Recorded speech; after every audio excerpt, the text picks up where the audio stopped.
नमस्ते।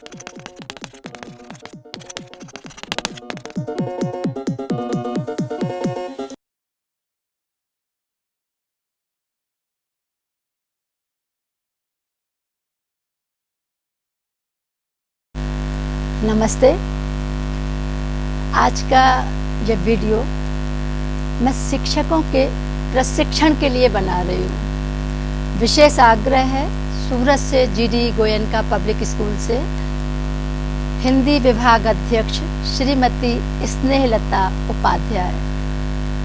तो शिक्षक कैसा होना चाहिए, इसके पहले भी आपने कई वीडियो देखे हों, हो सकता है कई आपने सेमिनार अटेंड किए हों, लेकिन हर व्यक्ति का अपना अनुभव होता है और मैं अपने व्यक्तिगत अनुभव को आपके साथ बांटना चाहती हूँ इन पंक्तियों के साथ कि जियो तो गुलाब की तरह जियो, जियो तो गुलाब की तरह जियो।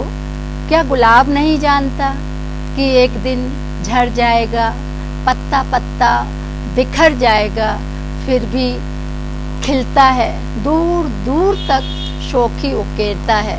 इसलिए तो कहते हैं दोस्त, कड़वाहट जितनी भी हो पियो, पर जियो तो गुलाब की तरह जियो। तो इन पंक्तियों के साथ सर्वप्रथम मैं शुरू करना, मैंने जो किताबें पढ़ी, जो दूसरों के अनुभवों से सुना, अभी लेटेस्ट जो प्रदीप जी की शिक्षण गतिविधियों वाली किताब पढ़ी और उसमें उनके जो अनुभव देखे, तो मैं इस निष्कर्ष पर पहुंची हूँ कि सारे शिक्षकों की व्यथा कथा एक जैसी होती है। कई बार हमें संस्थान का सपोर्ट नहीं मिलता, कई बार हमें लगता है कि विद्यार्थी हिंदी विषय से प्यार नहीं करते, कई बार हमें लगता है कि हमारे साथ नाइंसाफ़ी की जा रही है, कभी लगता है कि हमें हमारे काम का पर्याप्त वेतन नहीं दिया जा रहा है, कई बार हमारे मन में विचार आता है कि दूसरे विषयों को हिंदी से ज़्यादा तवज्जो दी जाती है। तो सर्वप्रथम विचार कई हो सकते हैं। तो सर्वप्रथम मैं प्रारंभ करना चाहूँगी कि अगर हमने शिक्षण को चुना है और उस संस्थान को हम स्वेच्छा से चुनकर गए हैं, तो हमें अपने इंटरव्यू के दौरान की हुई बातों को ध्यान रखना चाहिए कि किस तरह हम शिक्षण से प्यार करते हैं, क्यों हम शिक्षक बनना चाहते हैं।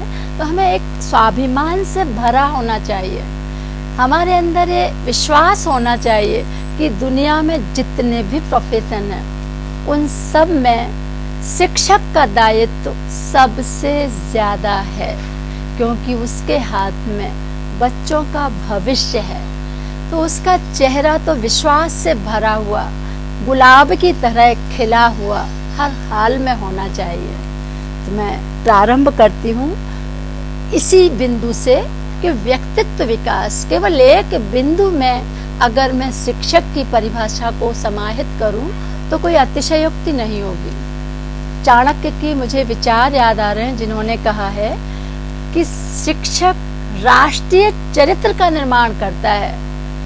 तो शिक्षक को भी राष्ट्र की धरोहर होना चाहिए और देश की धरोहरें, बच्चों के भविष्य को जो संवार रहा है उसे अंदर और बाहर से खुश होना ही चाहिए।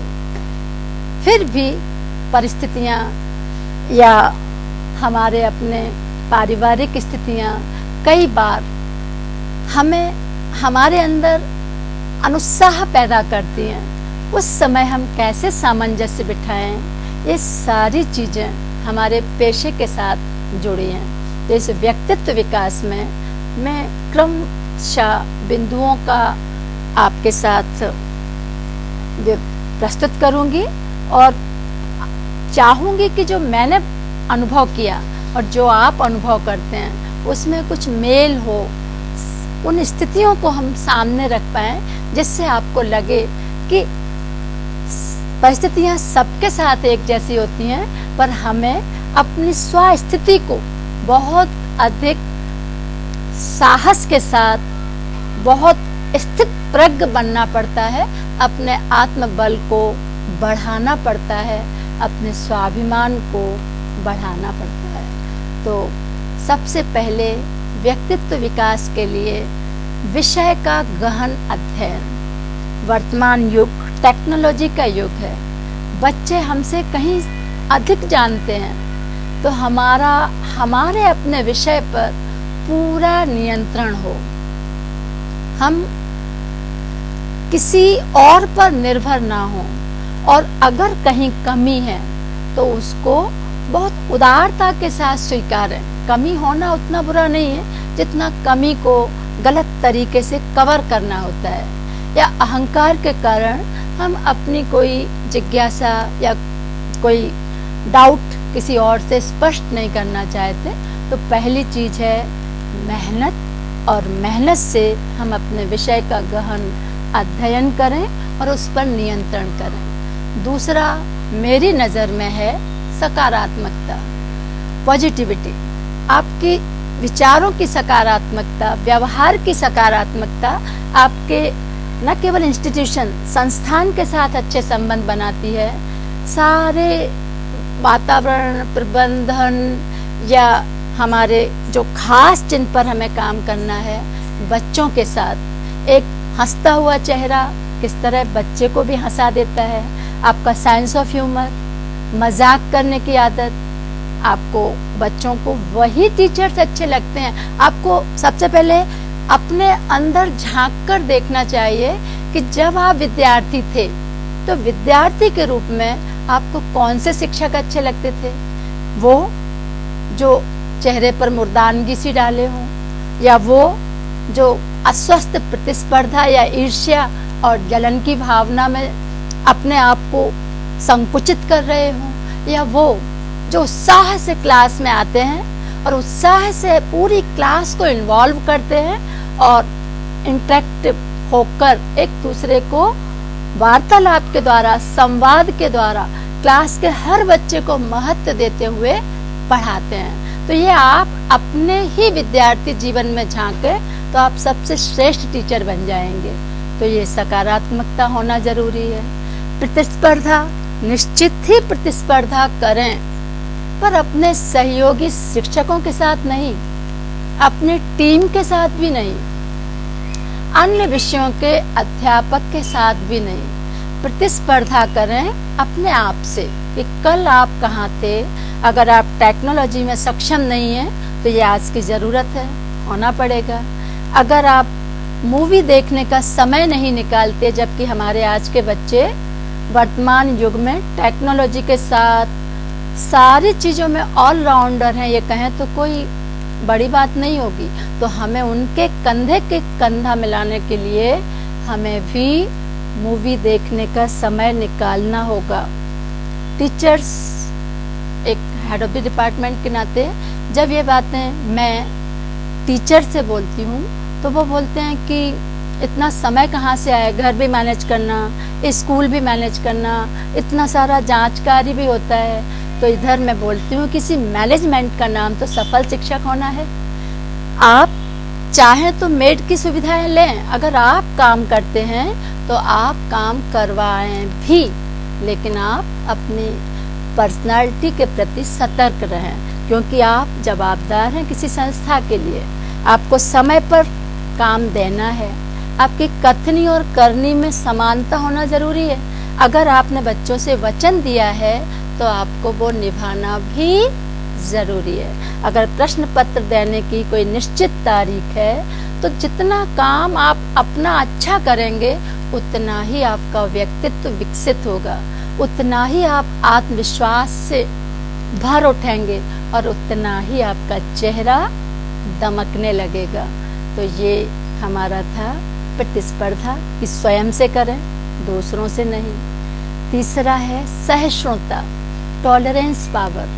विद्यालय में बच्चों के साथ काम करने में सबसे ज़्यादा ज़रूरी होता है सहिष्णु होना, क्योंकि कई बार हमारा मूड नहीं होता उनके उटपटांग प्रश्नों का जवाब देने के लिए, पर हमें देना होता है, सुनना होता है और समझना भी होता है। ऐसा इसका मैं ये मतलब नहीं है कि मैं कभी आउट ऑफ कंट्रोल नहीं होती या मुझे गुस्सा नहीं आता या हम शिक्षक हैं तो देवी और देवता के रूप में होते हैं, बिल्कुल नहीं। पर हम पश्चाताप करते हैं और फिर नए सिरे से, नए तरीके से खिले गुलाब की तरह क्लास में फिर जाते हैं। तो ये हमें व्यक्तित्व पर काम करने की ज़रूरत है। पूर्व तैयारी होना, कक्षा में जाने से पूर्व तैयारी ज़रूरी है। समय का प्रबंधन होना कि अगर क्लास आपकी 40 मिनट की है तो अगर हमारी योजनाबद्ध तैयारी होगी तो हम उसे टुकड़ों में बांटेंगे कि 10 मिनट क्या करना, 10 मिनट लिखने का काम, या 10 मिनट इंटरेक्टिव सेशन, या 10 मिनट पुनरावलोकन। तो इस तरह से बच्चे बोर भी नहीं होंगे और आप पूरा फोकस रहेंगे पाठ्यक्रम के लिए, लेकिन बीच बीच में सेंस ऑफ ह्यूमर के साथ मज़ेदार तरीके से पाठ्यक्रम को रोचक भी बनाते चले जाएंगे, जिससे क्लास में नीरसता का माहौल नहीं हो। तो वक्त की नज़ाकत को समझना, संस्थान की राजनीति और गॉसिप से दूर रहना। जरूरी है कि हम अपने काम के प्रति तो फोकस रहें, लेकिन इधर उधर की बातों में अपना समय जाया ना करें और ना ही इससे अपने उत्साह को कम होने दें। तो शिक्षक की परिभाषा हम कह सकते हैं कि शिष्य के मन में जो सीखने की इच्छा जागृत करे उसे शिक्षक कहते हैं। और शिक्षक होना एक बड़ा दायित्व है। आप खुश नसीब हैं जो आप दुनिया के सबसे अच्छे प्रोफेशन से जुड़े हुए हैं। तो आत्महीनता का बोध आपके अंदर नहीं आना चाहिए।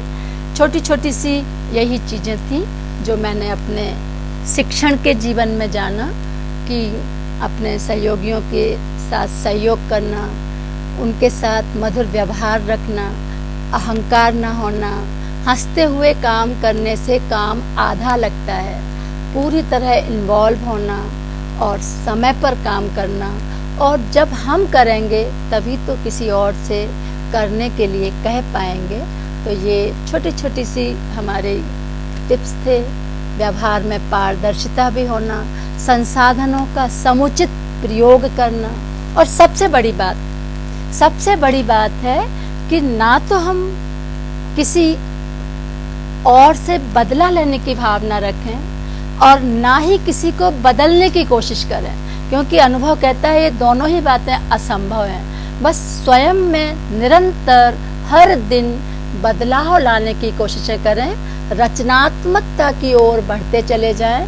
आप जितने रचनात्मक होंगे उतने ही सफल शिक्षक होंगे। तो ये था हमारा एक अच्छे शिक्षक के लिए। अगले वीडियो में अच्छे शिक्षण के लिए क्या चीज़ें होना ज़रूरी है, अपने अनुभव आपके साथ बांटेंगे। तब तक के लिए नमस्ते।